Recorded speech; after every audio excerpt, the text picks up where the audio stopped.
Hello, my friends. This is the story The Three Little Pigs by James Marshall. The Three Little Pigs. Once upon a time, an old sow sent her three little pigs out into the world to seek their fortune. Now be sure to write, she said, and remember that I love you. The first little pig met a man with a load of straw. I know, said the little pig. I'll buy your straw and build a house.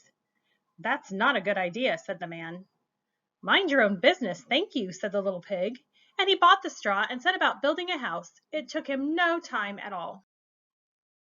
Very soon a lean and hungry wolf happened by.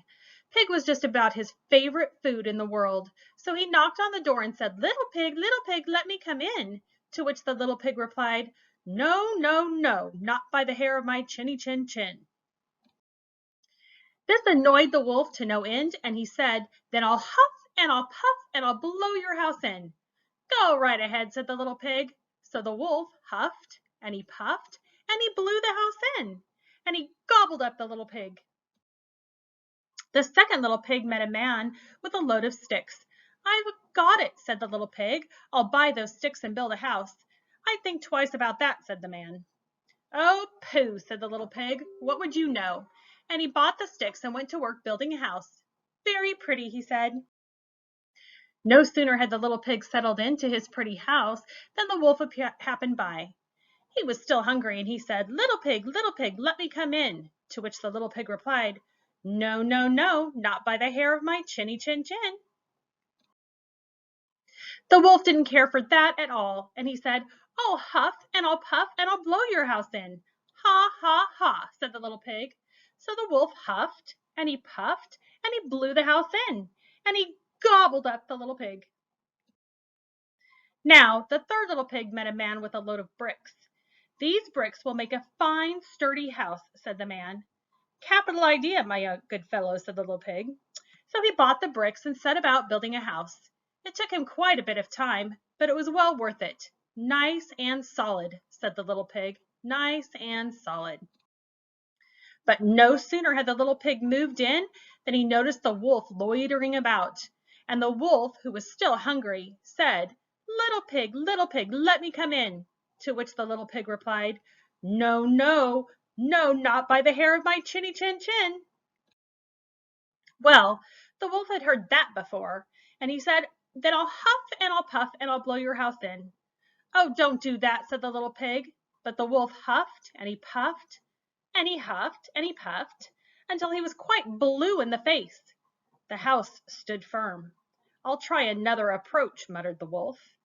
And he put on his most dazzling smile. "Little pig, I was only teasing," he said. "By the way, I hear tell that Farmer Jones has the most scrumptious turnips. Shall we go pick a few?" "Oh, I'm much too busy now," said the little pig. "What about tomorrow morning?" "Excellent," said the wolf. "I'll come for you at 6." The next morning the little pig got up at 5, hurried off to Farmer Jones' turnip field, picked a basket full of scrumptious turnips, and dashed back home. When the wolf arrived at 6, the turnips were already boiling in the pot. "Sorry I couldn't wait," said the little pig. The wolf tried not to show his displeasure. "No harm done," he said. "By the way, there is a lovely apple tree down in Merry Meadow. Shall we go help ourselves to a few apples?"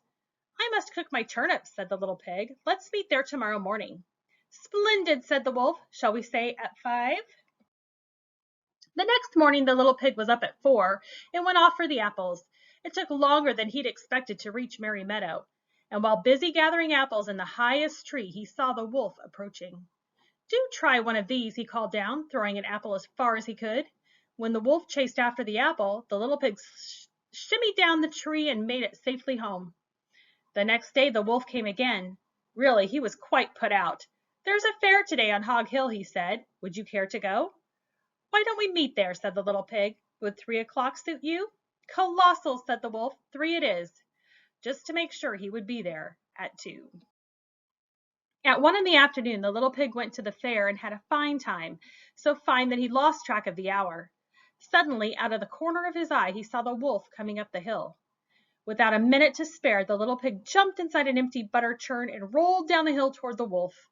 Well, the wolf was so scared he ran all the way home. That evening the wolf went to the little pig's house and told him how frightened he'd been by a great round thing that came down the hill. "Frightened you, did I?" said the little pig. "That great round thing was a butter churn, and I was inside." This was simply too much for the wolf to stand. "I've been nice long enough," he cried. "I'm going to eat you up right now." And he climbed onto the roof. When the little pig saw this, he put a big iron pot in the fireplace and quickly stoked the fire. "Here I come," cried the wolf. "Dinner time." "You can say that again," said the little pig, and he cooked the mean old wolf and gobbled him up. The end.